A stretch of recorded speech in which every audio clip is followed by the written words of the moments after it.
সিনেমার গল্পকে হার মানিয়ে নেশার টাকা জোগাতে নিজের সন্তানকে বিক্রি করলেন পিতামাতা।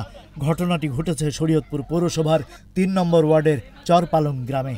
মতি ভান্ডারের বাড়ির ভাড়া বাসায় থাকেন ইব্রাহিম ও শ্রাবণী দম্পতি। ইব্রাহিম শ্রাবণীর 2 সন্তানের মধ্যে মেয়ে আলিফার বয়স 2 বছর ও ছেলে ইরফানের বয়স 1.5 মাস। 23 জুন সোমবার সকালে 1.5 মাস বয়সী সন্তান ইরফানকে পাশের মহল্লার এক বাড়িওয়ালার কাছে 31,000 টাকায় বিক্রি করেন শিশুটির পিতা ইব্রাহিম।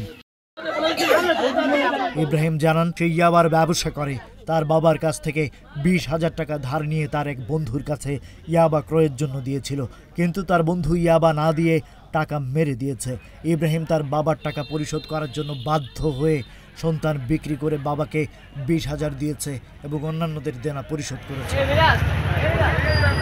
পাশের বাসার ভাড়াটিয়া ও প্রতিবেশীরা জানায় নেশা করে প্রায় মাঝে মধ্যেই ছেলে সন্তানকে বিক্রি করতে চায়।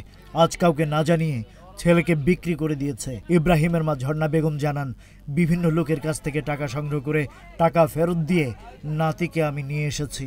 ইব্রাহিমের পিতা শওকত হাওলাদার বলেন ছেলে ইব্রাহিম মাদক ব্যবসার সঙ্গে জড়িত, তাকে অনেক শাসন করে সংশোধন করতে পারিনি, তিনি তার শাস্তি দাবি করেছেন। এই ঘটনায় পালং মডেল থানা পুলিশ ইব্রাহিম শ্রাবণী দম্পতি আটক করে জিজ্ঞাসাবাদ করছেন। তবে এই ব্যাপারে কোনো কথা বলতে রাজি হয়নি পালং মডেল থানা পুলিশ। শরীয়তপুর প্রতিনিধি মফিজুর রহমান রিপনের পাঠানো তথ্যচিত্রে ডেস্ক রিপোর্ট।